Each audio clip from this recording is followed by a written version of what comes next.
Então, boa noite, caros amigos nacionalistas.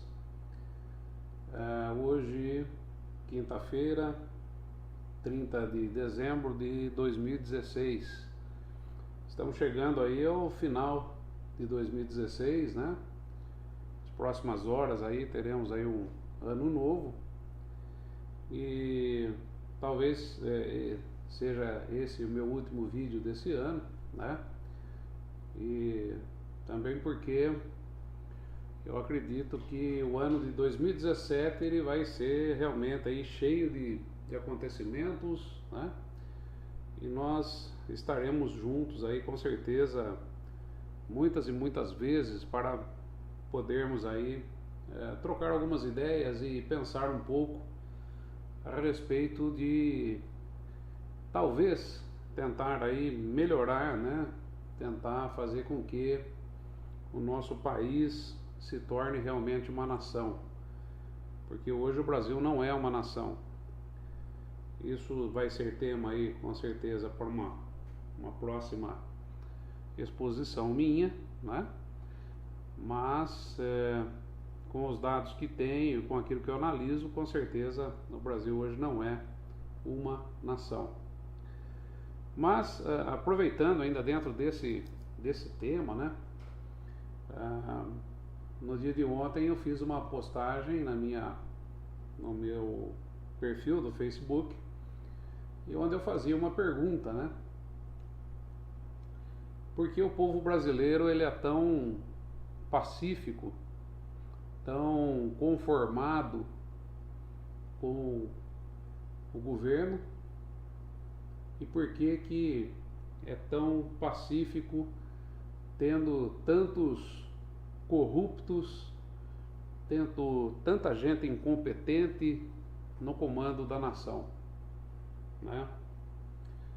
E os amigos, nossos amigos, eles colocaram lá uma série de respostas, né, da avaliação de cada um, né? Agradeço a todos que participaram, né, e deixaram ali suas impressões a respeito.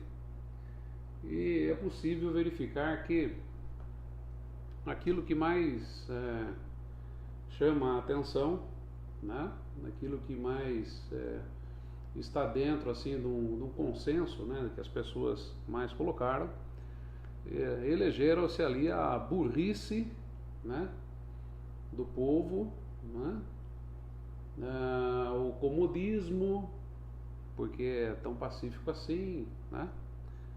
O comodismo, a burrice, a falta de informação, e etc, etc, etc, etc. Muito bem. Quando nós elencamos aqui e falamos a respeito do povo, por que o povo é tão pacífico diante de tanta corrupção e tanta sujeira e tanta coisa errada que acontece nesse país, nós estamos nos referindo ao povo, que é aquela massa sem rosto, sem identidade, sem bandeira, e que deveria estar reagindo diante de tudo que acontece, né? Mas na verdade nós não podemos nos esquecer que é claro que o grau de instrução das pessoas, o grau de conhecimento das pessoas é realmente importante se estivéssemos dentro de um contexto onde fosse possível as pessoas realmente pensarem. Eu digo isso a vocês, que o grau de instrução ele não é importante, porque até eu conheço muita gente, nossos amigos também devem conhecer, muita gente que possui apenas um diploma dependurado na parede e é apenas um pedaço de papel ou uma pele de carneiro, né? Daqueles que são mais aí refinados, né, mandam fazer seus diplomas aí de graduação em pele de carneiro, né, e penduram na parede.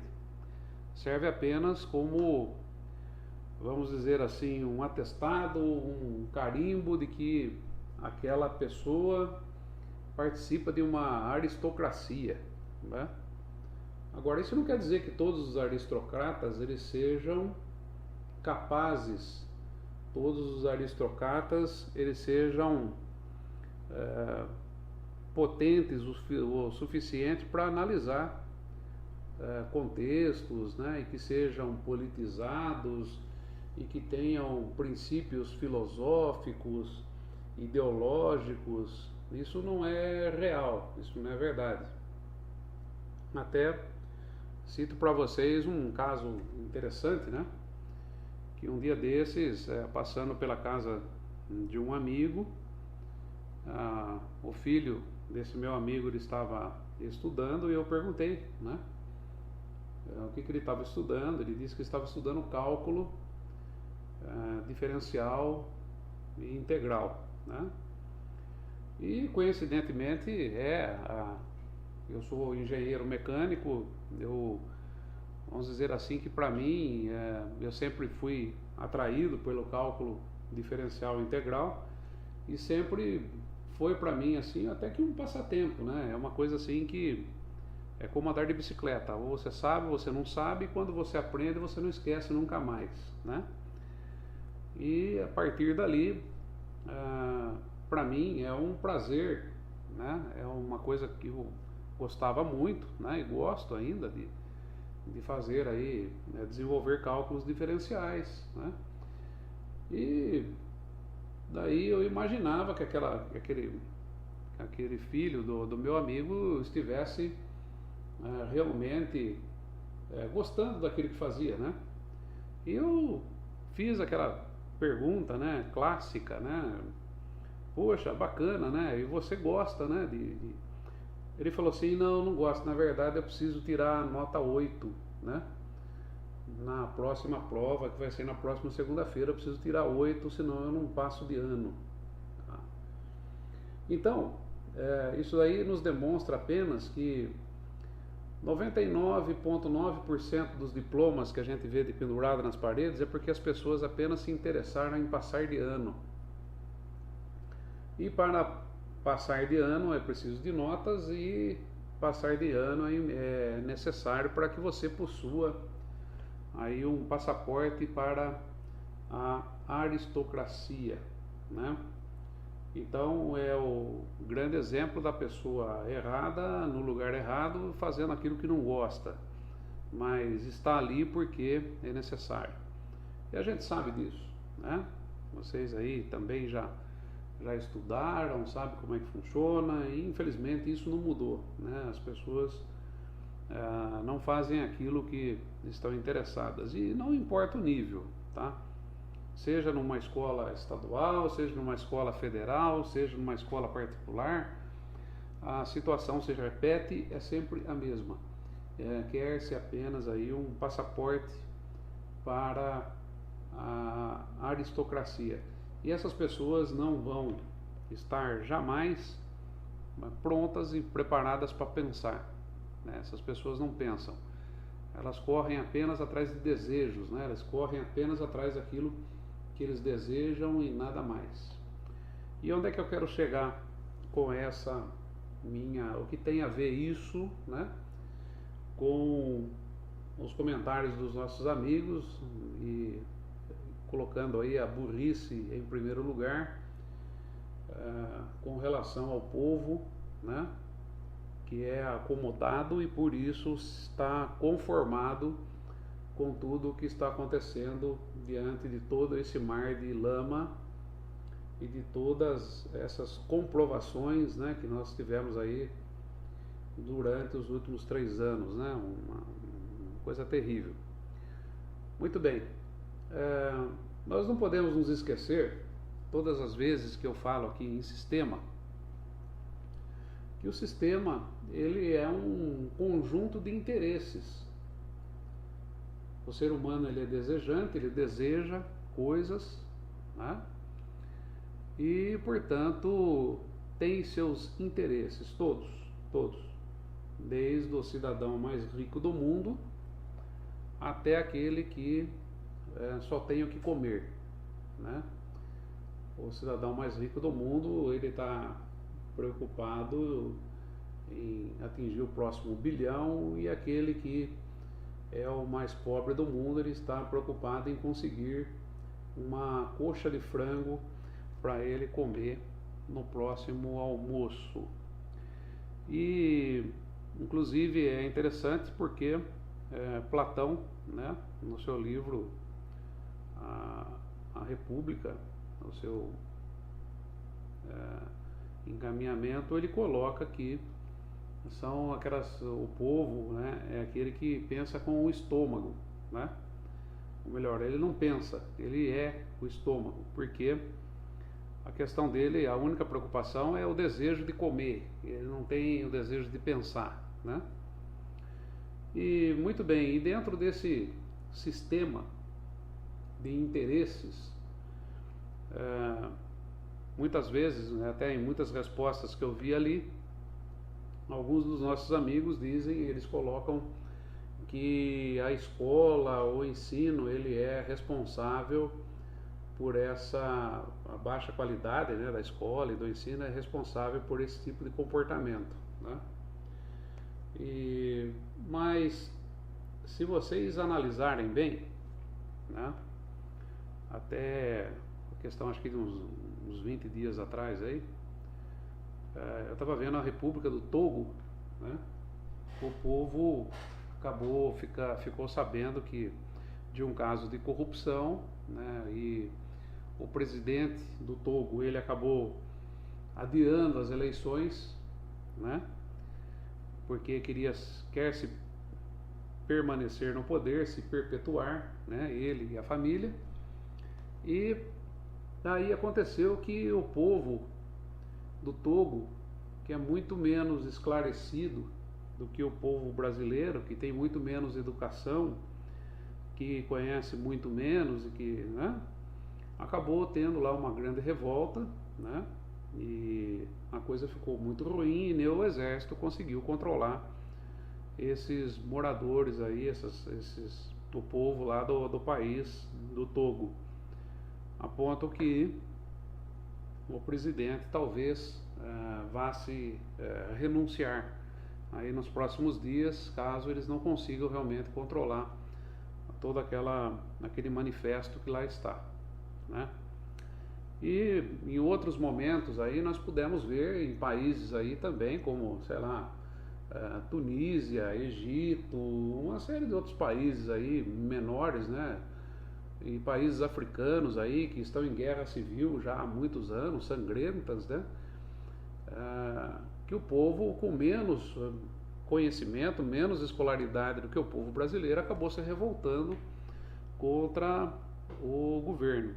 Então, aquela questão de que o ensino público é o responsável para que o povo esteja ainda nesse estado de letargia, né, e de não ação com relação ao péssimo governo que nós temos, então isso é falho, né, ele não se sustenta, porque as demandas, elas existem sim, tanto quanto existem aqui no Brasil, né, do povo que precisa de alimentos, precisa de escola, precisa de saúde, precisa de segurança, como do povo do Togo, né, que também está na mesma situação. Eles também precisam de escola, de segurança, de saúde, né, educação.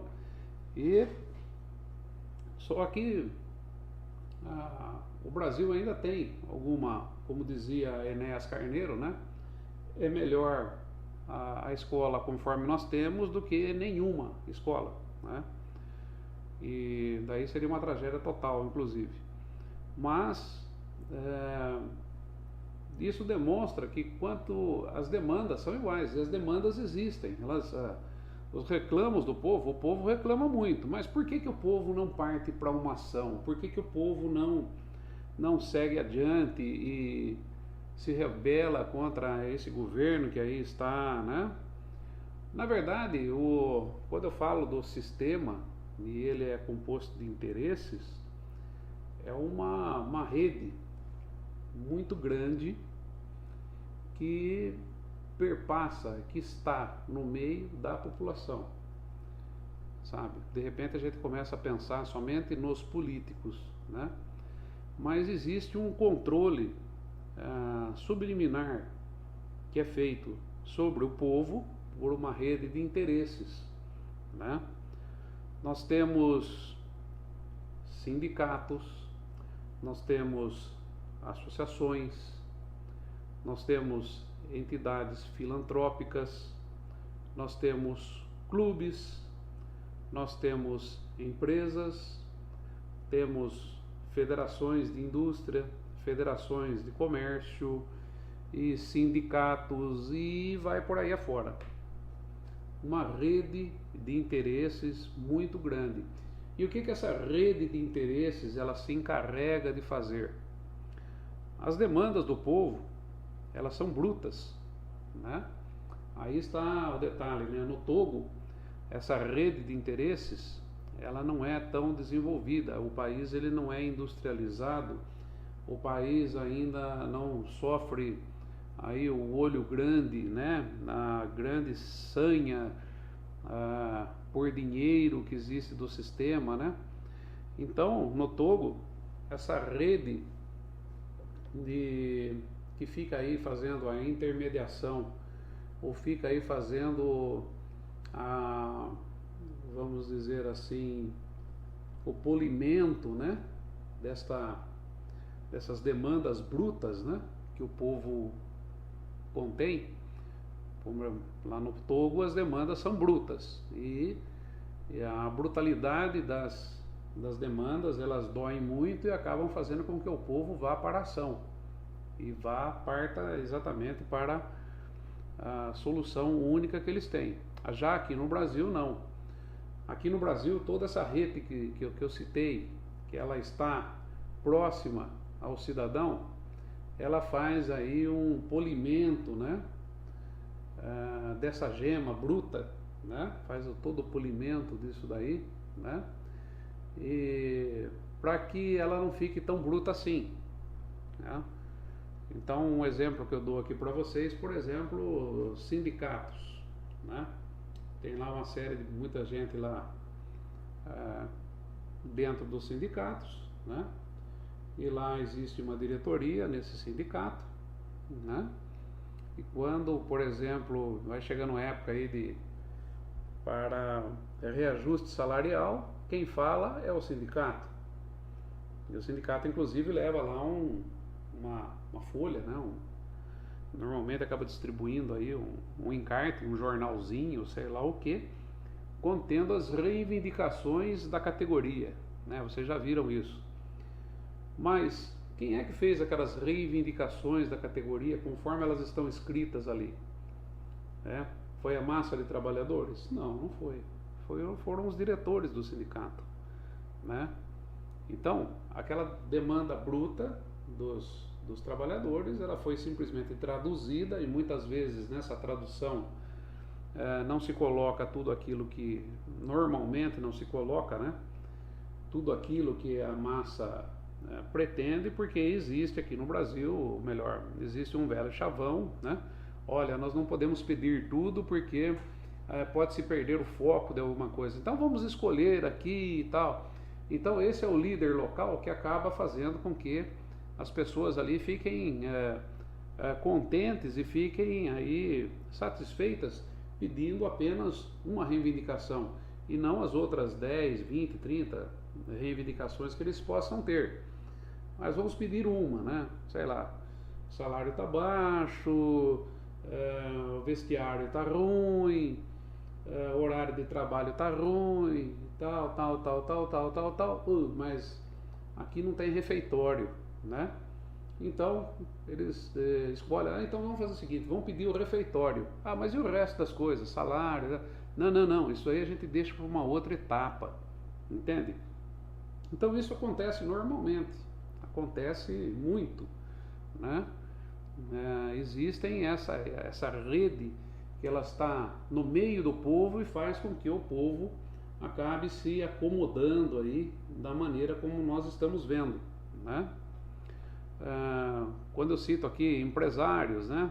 O cidadão que está hoje, tem um emprego, está dentro de uma empresa, ele sofre logicamente uma pressão muito grande para se manter dentro de um determinado parâmetro, né? Ele não pode simplesmente sair por aí fazendo um manifesto, porque senão ele leva um pontapé, um bico nos fundilhos, porque se o determinado parceiro comercial daquela empresa fica sabendo que os funcionários daquela empresa estão participando de um manifesto para derrubar o presidente, pode ser que ele seja daí de uma dessas irmandades que existem por aí, né? E pode significar perda de dinheiro para a empresa. Então o interesse acaba ficando aí restrito, né? Há um controle bastante rígido que as empresas fazem sobre seus funcionários com relação a isso. Inclusive, eles vigiam perfis de Facebook e tudo mais. Um dia desses, quando eu lancei aqui a minha campanha para não pagamento de impostos, né? Um amigo me chamou no inbox, falou assim: puxa, estou com você, eu acho isso aí uma coisa muito importante, mas eu não posso compartilhar porque o meu Facebook ele é seguido pelo RH da empresa e se fizer isso eu posso ser mandado embora. Então é dessa maneira que vai se formando, né, um consenso de que o povo tem que ficar aí mortinho, né, e paradinho, porque se tentar se movimentar, essa rede que está no meio do povo faz o controle, né? Até citei aqui essas, vamos dizer assim, essas casas de filantropia, né? Projetos filantrópicos, né? No primeiro momento você diz assim: não, mas aí não existe interesse dentro de um projeto filantrópico. É claro que existe, é claro que existe. E muitas vezes ainda fazem filantropia com o seu dinheiro, né? Tem lá um call center que liga para você pedindo uma doação, você doa o dinheiro, né? E lá dentro daquela projeto filantrópico existe alguém de alguma irmandade, né, que vai pegar o seu dinheiro, vai juntar com a doação de um monte de gente, daí um belo dia ele vai lá e faz aquela festinha de Natal, né, com aquelas pessoas pobres e descamisadas que lá estão, mas ele não vai falar o teu nome, não vai falar o nome, ele vai falar o nome dele, que é ele que vai aparecer, né? E depois ele acaba até se cacifando aí para cargos públicos e etc, né? Agora, é importante também, né, nós sabermos que, por mais filantrópico que seja, ela é uma entidade que precisa normalmente de dinheiro, e precisando de dinheiro, vai precisar de você. E para desenvolver seus trabalhos, precisa aí, sei lá, às vezes contratar um médico, contratar um psicólogo, um assistente social, etc. E normalmente contrata o parente, o psicólogo e o médico de conhecido. Então ali já começa a envolver interesses, né? Porque a pessoa que está lá no emprego tem um interesse pelo emprego e pelo dinheiro que será pago por aquela entidade filantrópica. Então, tudo isso eu estou dizendo para que vocês vejam, né, que existe uma grande rede de interesses aí que permeiam, estão no meio do povo, né? Existem as entidades públicas, né, oficiais, né, e existem as entidades privadas que também fazem o mesmo trabalho que as entidades públicas, porque as públicas e as privadas estão aí ligadas diretamente e normalmente, muitas vezes, as mesmas pessoas que estão dentro das entidades públicas estão dentro das entidades privadas. E então aí ocorre uma manipulação bastante, um freio, né, bastante grande sobre o povo.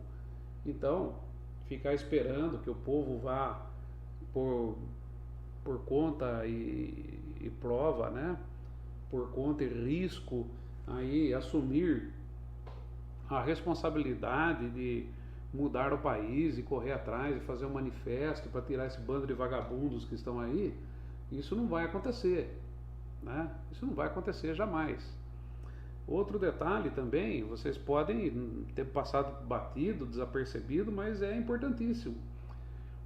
Por exemplo, essas manifestações aí pró-impeachment, né? Enquanto a Fiesp, a Federação do Rio de Janeiro, né, a Firjan, a Fiesp e outras federações de indústrias e comércio não entraram na parada, dizendo assim para os seus filiados, olha, os seus instiguem, né, motivem os seus funcionários a irem nessas manifestações, e isso é feito com facilidade, né? A manifestação daí aconteceu, né? E curiosamente, chegando lá no lugar, você ganhava bandeira, você ganhava tinta para pintar o rosto, bandana, água para beber, e é uma coisa assim chique, né? Entende? Patrocinado exatamente por essa rede de interesses que está no meio do povo. Essa rede de interesses que está no meio do povo, ela tem um papel primordial, ou seja, vocês perceberam que se eles quiserem um manifesto, tem manifesto. Se eles não quiserem manifesto, não tem manifesto, né? Hoje eu vejo uma série de grupos aí, movimentos, etc., tentando se mobilizar, tentando mobilizar o povo e tal, e fazer barulho, ir para não sei aonde, fazer não sei o que. Não funciona, não adianta, não adianta se vocês não tiverem apoio, né, da rede de interesses. E a rede de interesses não vai apoiar o teu interesse, entende? Eles não vão apoiar o interesse de outros movimentos, não vão apoiar o meu interesse, jamais, né? Jamais eles apoiariam o meu interesse, certo? Mesmo o meu interesse não tendo nada a ver com o interesse deles. O meu interesse, por exemplo, que é algo absolutamente lúcido, transparente e tiro certo, não vamos pagar impostos em 2017. Simples assim, todo mundo pode participar, não precisa dar o nome, não precisa aparecer, um protesto absolutamente silencioso e que vai atingir o sistema em cheio, né? Eu não estou dizendo para deixar de pagar aquele produto que você comprou de uma determinada empresa, não é isso. Eu estou dizendo que nós temos que deixar de recolher impostos para o governo, né? Os impostos vão para o governo. Agora, nenhuma entidade privada iria iria me dar algum tipo de subsídio, etc., para estar desenvolvendo um projeto desse tipo, entende? Jamais, jamais eles fariam isso, porque existem os interesses, né? E tem gente aí que vai, inclusive, parar no inferno depois que morrer, né? Porque precisa estar enxergando a vida como o aqui e agora, né? Então eles precisam ter aí estar dentro da irmandade, né? E manter aí os irmãozinhos aí felizes e alegres, todo mundo lucrando junto, né? Mas se ele fizer alguma coisa que possa desestabilizar, tá fora, pode até morrer, sabia? E então é exatamente isso que eu queria dizer para vocês, né? Contar um pouco, né? Que como e por que o povo brasileiro ele não age. Não é por falta de educação, por falta de conhecimento. Muito pelo contrário, se nós tivéssemos menos educação, menos conhecimento e menos rede de interesses pelo meio do povo, com certeza esse barril de pólvora já teria explodido há muito tempo, né? Mas hoje nós temos aí a rede de interesses e que estão ajudando aí o governo a segurar as pontas. E eles são muito capilares, eles estão em todo lugar, né? Eles é que ajudam a pegar as demandas brutas do povo e fazerem com que elas fiquem mais brandas, né? E tentam acalmar o povo. Eles são aí agentes informais do governo e estão entre nós, estão aqui no nosso dia a dia, estão na padaria da esquina, estão em todos os lugares, né? Então, isso é uma questão estratégica, um pouquinho aí para vocês compreenderem como é que funciona a coisa. Grande abraço a todos vocês, é um grande prazer sempre estar levando a vocês aí um pouco dessas reflexões, né? E o objetivo é sempre aquele, que vocês pensem, que vocês comecem a elaborar, né? Junto com a gente, muito daquilo que vocês escrevem ali, a gente acaba aproveitando também e desenvolvendo aí algumas ideias, né? Alguns pensamentos novos, né? E obrigado a todos, tenham uma boa passagem de ano e em 2017 estaremos de volta e não vamos nos esquecer.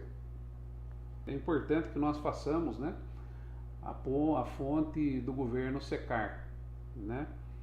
E quando nós não tirarmos o dinheiro das mãos dos políticos e fazermos com que eles sintam realmente que é o povo que manda, nós não conseguiremos fazer nada com relação ao sistema, nem modificá-lo e nem removê-lo. Muito pelo contrário, seremos tragados por ele definitivamente. Grande abraço a todos, fiquem com Deus, bom final de semana.